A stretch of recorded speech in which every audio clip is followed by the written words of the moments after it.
नमस्कार. आजकाल रोज एकच न्यूज पूर्ण सोशल मीडियावर पसरत आहे. केतन आणि सिया या विषयावर मला थोडंसं बोलायचं होतं. मी पण एक आई आहे, मला पण मुलगा पण आहे, मुलगी पण आहे. आज मला एक फोन आला आणि मला समोरच्या व्यक्तीने असं बोललं की त्या मुलाला केस नेटो टाकला आहे म्हणून तिनं वरून ढकललं. व्हॉट नॉनसेन्स इज दिस? एखादं मूल 9 महिने पोटात ठेवून त्या मुलाला आई बाप असे वाढवतात काळजाच्या तुकड्याप्रमाणे. कोण कुठल्या या मुली येतात आणि वारंवार अशा न्यूज ऐकायला मिळतं की कोणी ड्रममध्ये टाकलं आहे मुलांना, कोणी जाळून टाकलं आहे, कोणी फ्रीजमध्ये कापून ठेवलं आहे. अशा न्यूज, अशा मुली, अशा संस्कृती, असे आईबाप संस्कार देतात. त्या सियाला 300 तास ती एका मुलाबरोबर बोलते. आपल्या आईबापाला माहीत नाही की आपली मुलगी कुणाशी बोलते, कुठे जाते, काय करते. एखाद्या मुलाला वाढवताना आईबाप काय नाही फेस करत. रात्र दिवस आपण एका मुलासाठी जागतो. त्याला 25-26 वर्षापर्यंत आपण त्याची काळजी घेतो. छोट्या छोट्या गोष्टी ती आई बघत असते आणि ज्या मुलीच्या हातात आपला काळजाचा तुकडा देतो त्या तुकड्याला वर लोहगडावर जाऊन वरून ढकलताना तिला लाज नाही वाटली? आपली मुलगी कुठे जाते, आपली मुलगी काय करते, कुणासोबत बोलते. माहीतच नव्हतं का यांच्या आईवडिलांना की माझ्या मुलीचं अफेअर होतं, 5-6 वर्ष होतं किंवा 1 वर्ष होतं, 6 महिने होते. एक दिवस जरी आपलं मूल डोळ्यासमोर नसेल तर आपण त्याचं चौकशी करतो, कुठे आहे, काय बघतो. कितीही बिझी आईवडील असू दे. आपल्या मुलीचं लग्न करताना आपण मुलीला विचारल्याशिवाय करतच नाही. आजकालचं अपग्रेडेड जनरेशन आहे. तुम्हाला माहित नाही का तुमच्या मुलीचं अफेअर होतं? इंटरव्ह्यूमध्ये त्यांनी असं पण म्हणल्या सियाच्या आई वडिलांनी की तिला तिथेच घेऊन जाऊन ढकलायला पाहिजे. जर ती तशी केली तर जा, तुम्ही घेऊन जाऊन ढकला. केलं आहे ना तुमच्या मुलीनी? जा, गव्हर्नमेंटला बोला, मला परमिशन द्या, आम्हाला आईबापांना, आम्ही घेऊन जातो आणि वरून ढकलतो तिला तिथूनच. होईल का तुमच्या हातून?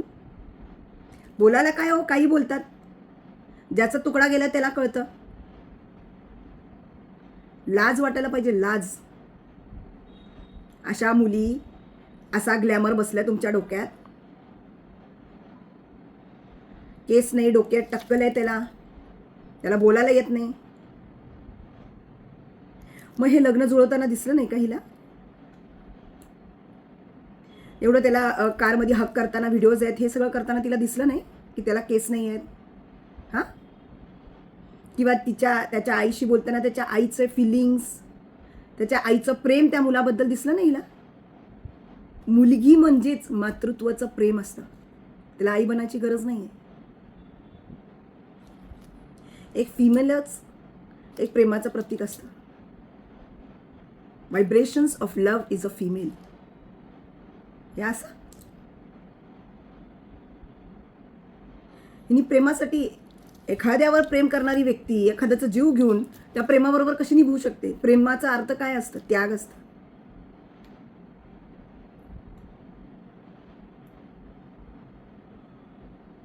ज्याच्यावर प्रेम करते त्याला घेऊन, आणि एखाद्या व्यक्तीवर 1000 लोक प्रेम करत असतील ना त्याच्या घरातल्या. म्हणजे तू जे पण केली प्रेमासाठी केलंस ना. मग तुझं प्रेम, दुसऱ्याचं प्रेम नाही.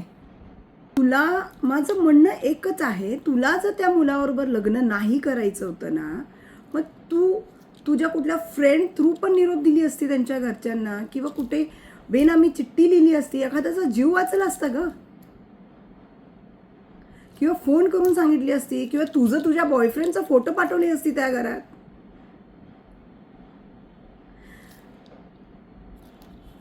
त्याचा जीव घेणे हेच महत्वाचं होतं का? हेच सोल्युशन होतं का तुझ्या प्रॉब्लेमचा?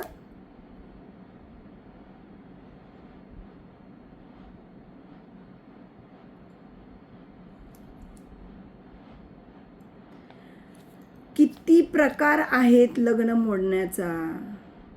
बरं, तुला तुझी इज्जत प्यारी होती, आता कुठे गेली इज्जत?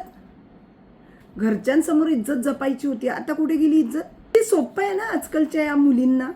मुलं न्या, दरीत फेका, मुला न्या, फ्रीजमध्ये कापून ठेवा. एवढं सोपं झालंय का ग? तुमचं प्रेम प्रेम, बाकीच्यांचं प्रेम प्रेम नाही का? आई बापाचं, मुलांचं, भाऊ बहिणींचं प्रेम प्रेम नाही आहे, तुमचंच तेवढं प्रेम प्रेम आहे.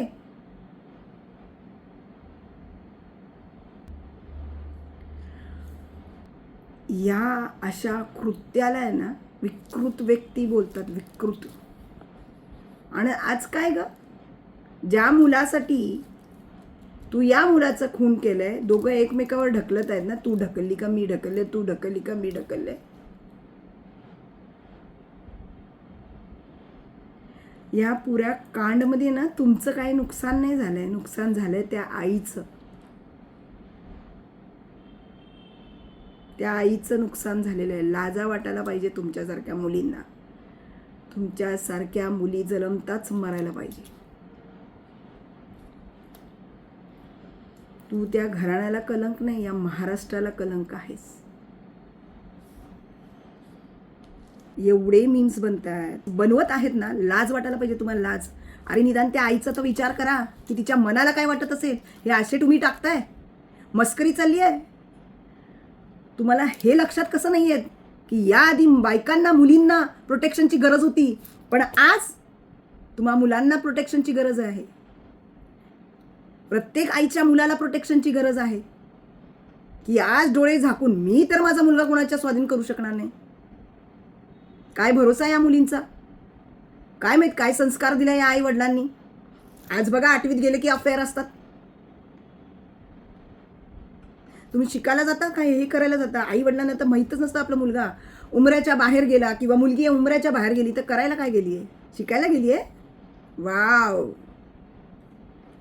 छान आहे. याला दोषी कोण आहे?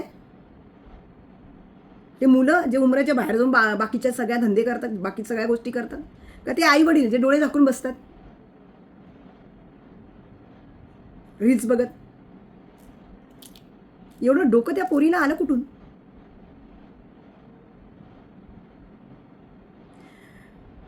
एखादे मुलं घरात मुलांना वाढवायला, मुलांना संस्कार द्यायला सगळ्यात जास्त हात आईचा असतो आणि दुसरा हात बापाचा असतो. कारण काय, वडील हे कमवण्यात बिझी असतात आणि आजकालच्या आया संस्कार देत नाहीत. संस्कार देण्यात बिझी नाही राहत, रील बघण्यात किंवा मोबाईल मुलांच्या हातात देण्यात बिझी असतात. तर जेव्हा तुम्ही मीम्स बनवता ना एखाद्याचं, तेव्हा निदान 2 मिनिट जरा विचार करा की ज्याचा मुलगा गेलाय ना, त्या आईला काय वाटत असेल.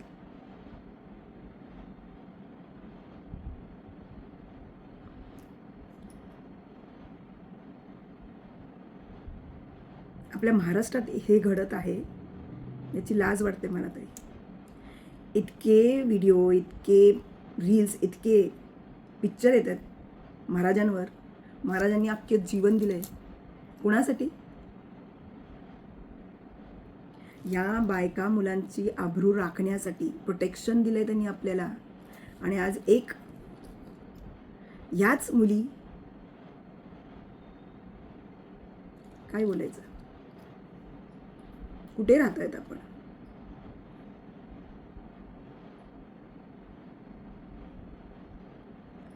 ॲज अ हिलर एवढे केसेस येतात रिलेशनशिपचं माझ्याकडे, इतके केसेस येतात. पण हे ऐकलं आहे ना, डोळ्यात पाणी आलं. आज मी माझ्या मुलाला ना डोळे झाकून कुठे पाठवू शकत नाही.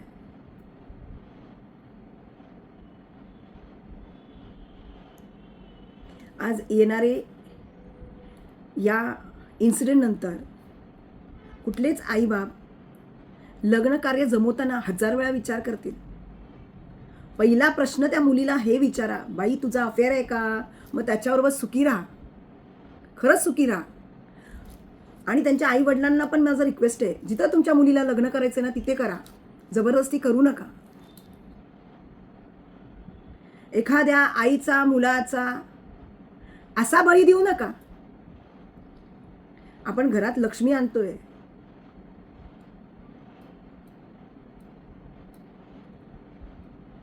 लक्ष्मीचा आलेल्या घरच्यांनी मान द्यायला पाहिजे असं बोलताय ना, मग त्या मुलींनी घरी येऊन बोलायचा, बळी घ्यायचं नाही आहे. माझं सर्वांना रिक्वेस्ट आहे, आजच्या या जनरेशनला रिक्वेस्ट आहे, मुलांना खास कर मुलींना, बाबा तुमचं लव्ह अफेअर हे तुमच्यापुरता ठेवा. आमच्यासारख्या आयांच्या मुलांवर येऊ नका. एखाद्या मुलाबरोबर काय करताना ना, निदान पहिला 2 सेकंड त्या आईचा विचार करा, त्या वडिलाचा विचार करा. तुम्ही तुमच्या प्रेमासाठी दुसऱ्याचा प्रेमाचा गळा दाबताय, खून करताय.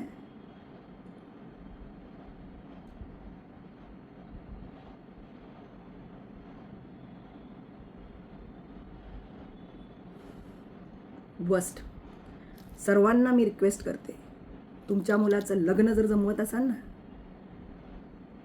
समोरच्याला कितीही राग येऊ दे, आवर्जून डीप चौकशी केल्याशिवाय लग्न जुळू नका.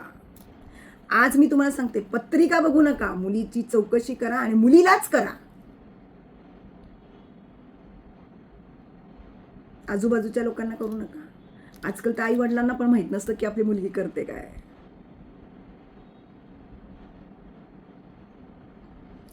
चला, खूप मनापासून हा व्हिडिओ बनवलाय. खूप वाईट वाटतंय.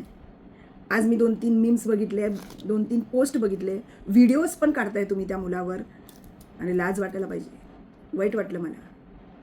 आपल्याच महाराष्ट्रात ही गोष्टी घडत आहेत. प्लीज स्टॉप दिस. आज कुठेतरी कुणाच्या तर घरात ही गोष्ट घडली, उद्या तुमच्या घरात नको घडायला. त्यामुळे आपल्या मुलांना चांगले संस्कार द्या आणि मुलांच्या बरोबर टाइम स्पेंड करा. काय करताय तुमची मुलगी, काय करतीये तुमचा मुलगा, याच्यावर लक्ष द्या.